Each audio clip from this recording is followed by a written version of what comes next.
Hello students, आज हम start करेंगे चैप्टर 13। नाम है एक्सपोनेंट्स एंड पावर। तो सबसे पहले क्या होता है एक्सपोनेंट्स एंड पावर्स, क्या होती है और इनकी ज़रूरत क्या पड़ी हमारी रियल लाइफ में, और फिर हम इनको मैथ्स में कैसे पढ़ते हैं। तो सबसे पहले यही देखेंगे। अब देखो, आपने यहाँ पे देखो इंट्रोडक्शन में क्या दिया हुआ है, मास ऑफ द अर्थ, की अर्थ में कितना वेट है। अब देखो कितना बड़ा नंबर है, मैं आपको जूम करके दिखाती हूँ। आप इसको बोल नहीं सकते, जैसे आप किसी भी चीज़ का वेट बोल सकते हो 2 kg, चलो 200 kg बोल दो, 200,000 kg, 2 lakh, 2 crore, 2 millions, trillions, आगे फिर उससे ज़्यादा तो पॉसिबल नहीं है। बट देखो यहाँ पे कितना बड़ा नंबर है।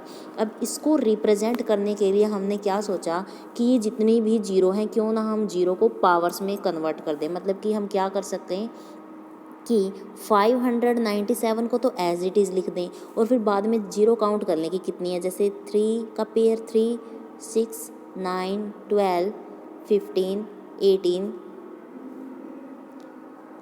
यहाँ पे 18 के बाद 21 और एक ये जीरो 22। मतलब कि हम ये बोल दें 597 10 रेज़ टू पावर 22 हमारी अर्थ का वेट है। या फिर अगर हमें और भी, मतलब कि अब ये 10 रेज़ टू पावर 22 क्या हुआ कि 10 को हम क्या करेंगे 597 के बाद 22 ज़ीरो लिख देंगे तो सेम यही वाला नंबर आ जाएगा। तो ये इसलिए ज़रूरत पड़ी एक्सपोनेंट्स एंड पावर को लाने की। तो एक्सपोनेंट्स क्या होता है, जैसे कि मैंने अभी आपको एग्जांपल से बताया कि जो मैं जीरो को रिप्रेजेंट करती हूँ, जैसे कि ये मेरा 10,000 है, मैं 10,000 को कैसे लिख सकती हूँ। अब 10 के मतलब कि 1 के बाद कितनी जीरो है 4, तो हम 10 रेज़ टू पावर 4 लिख देंगे। तो जो ये 4 है इसको ही क्या बोलेंगे हम, 4 को पावर। समझ में आ गया, क्या बोलेंगे इसको, पावर। या फिर हम ये बोल सकते हैं कि ये क्या है, एक्सपोनेंट है। ये आपका 10 क्या है जो नीचे, इसको हम बोलेंगे 1 मिनट, ये जो आपका 10 है इसको हम बोलेंगे बेस, और बेस की पावर है 4। तो 10 रेज़ टू पावर 4 से हमें क्या हिंट मिलती है कि 1 के बाद कितनी जीरो हैं, 4 जीरो हैं। इतनी बात समझ में आ गई। और फिर इस फॉर्म को बोलेंगे हम एक्सपोनेंशियल फॉर्म। इतनी बात समझ में आ गई। इस फॉर्म को क्या बोलेंगे, एक्सपोनेंशियल फॉर्म। अब देखेंगे क्वेश्चन बहुत ही इजी है इसके ऊपर, बस आपको ये पता होना चाहिए बेस क्या है, एक्सपोनेंट क्या है। एक्सपोनेंट को हम पावर भी बोल सकते हैं। देखो जैसे मैंने बोला 10 रेज़ टू पावर 4, मतलब कि 10 रेज़ टू पावर 10 कहाँ तक जा रहा है, 4 तक जा रहा है। पावर है ये, मतलब कि एक्सपोनेंट है ये आपका बेस है। बेस का ही एक्सपोनेंट होता है। और इस पूरी फॉर्म को अगर मैं बोलूँ कि आपको 10,000 एक्सपोनेंशियल फॉर्म में लिखना है तो आप क्या लिखोगे, ऐसे ही लिखोगे। 1 मिनट, आप कैसे लिखोगे, 10 रेज़ टू पावर 4 ही लिखोगे ना। तो ये क्या बनेगी, उसकी एक्सपोनेंशियल फॉर्म बन गई। नेक्स्ट देखो,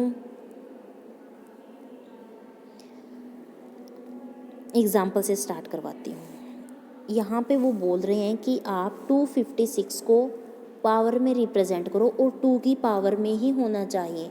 तो आप क्या कर सकते हो, 256 को 2 से डिवाइड करो, ऐसे करते हो ना। 2 को डिवाइड करके क्या आएगा, देखो आप को आना चाहिए। अब ये मेथड बहुत पुराना हो चुका है। अगर आप ऐसे करोगे 2 1 जा 2, फिर 5, 2 2 जा 4, और जो ये ऊपर आएगा वो यहाँ पे लिखते हैं।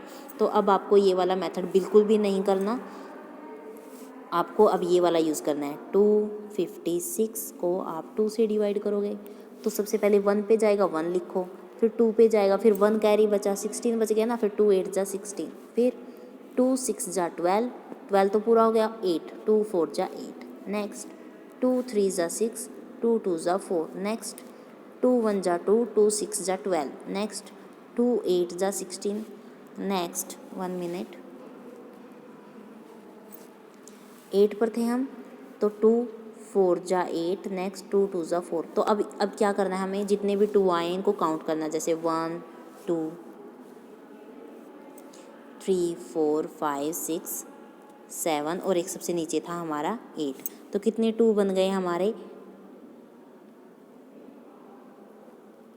8 2 बन गए। तो अब हम क्या लिखेंगे, अगर हम 2 रेज़ टू पावर 8 कर देंगे तो जब हम इसको सोल्व आउट करेंगे तो वापस से क्या आ जाएगा आपका, 256 आ जाएगा। 2 रेज़ टू पावर 8 का मतलब होता है कि 2 को हम कितने टाइम्स लिख रहे हैं, 8 टाइम्स। 2 को कितने टाइम्स लिख रहे हैं हम, 8 टाइम्स, सो ऑन लिखते रहना आप। नेक्स्ट एग्जाम्पल 2 देखो, विच वन इज़ ग्रेटर 2⁻³ और 3⁻²। तो आपको क्या करना है, सोल्व आउट करके देखना है। अब 8⁻² किया, डेट मीन्स 8 को 2 टाइम्स लिखो और मल्टीप्लाई करके क्या है आपका 64। अब 2 को 8 टाइम्स लिखा तो कितना है 256। डेट मीन्स जो आपका 2⁻8 है वो कितना है 8⁻² से बड़ा है। ऐसे ही अभी मैंने 2⁻³ और 3⁻² करना है, तो वो भी आपको सोल्व आउट करके दिखाना पड़ेगा। एग्जाम्पल इसलिए करवाती हूँ ताकि आपको लिखने का तरीका पता चल जाए कि कैसे हमें लिखना है, और फिर आप एक्सरसाइज वाले क्वेश्चन इजीली लिख लो। क्योंकि मैं जैसे अब यहाँ पे स्पेस भी कम है और बोर्ड पे सिर्फ इतना सा ही आता है, तो आपको कॉपी बनाते हुए डिफ़िकल्टी ना हो। अब देखो फोर्थ क्वेश्चन में क्या बोल रहे हैं वो, एक्सपेंड a⁻³ b⁻²। इसको एक्सपेंड करना है। एक्सपेंड का मतलब कि आप बोलते हो ना कि इसको पूरा खोल दो, तो वो भी इसको खोलने के लिए बोल रहे हैं। किसको बोल रहे हैं, a⁻³ b⁻²।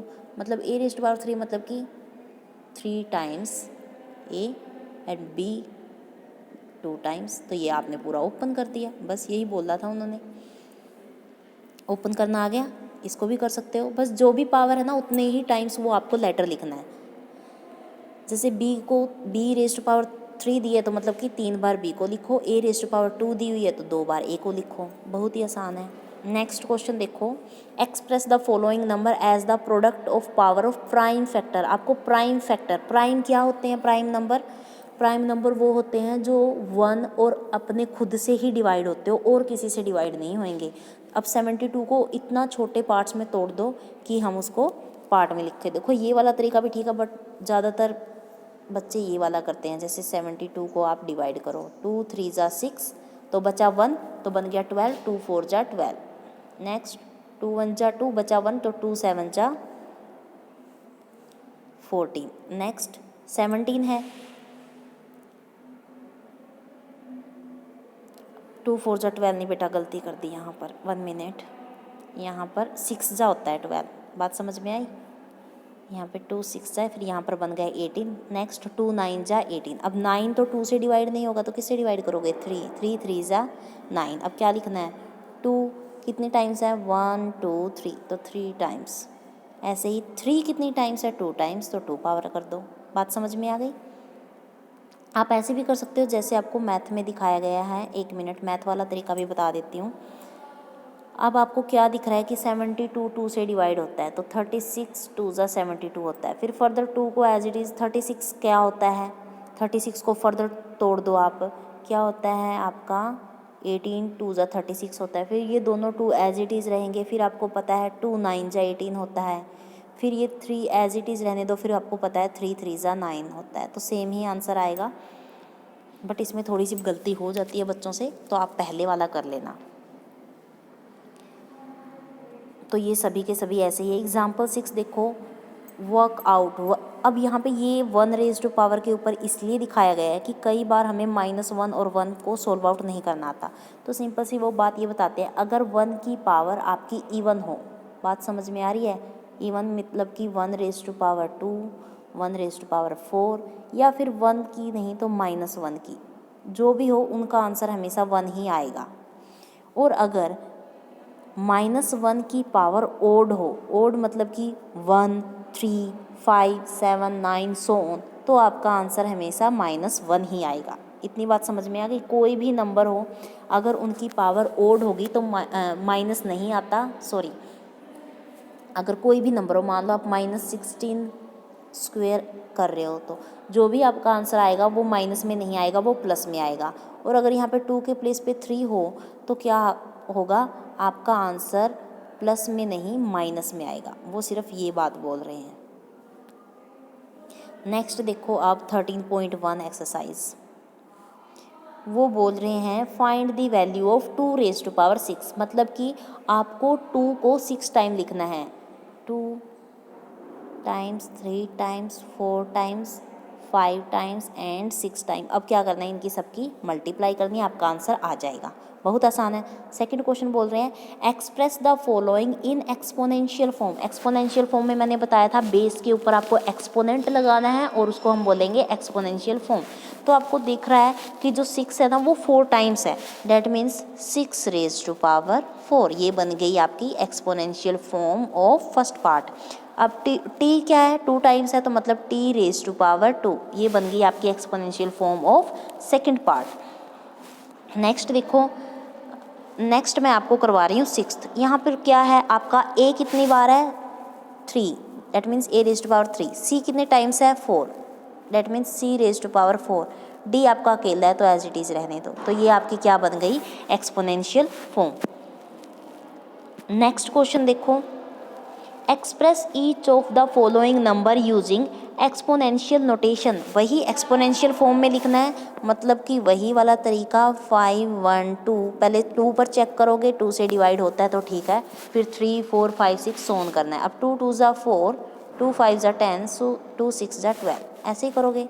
2 1 ज़ा 2, 2 2 ज़ा 4, 1 बचा, 2 8 ज़ा 16, 2 6 ज़ा 12, 2 4 ज़ा 8, 2 3 ज़ा 6, 2 2 ज़ा 4।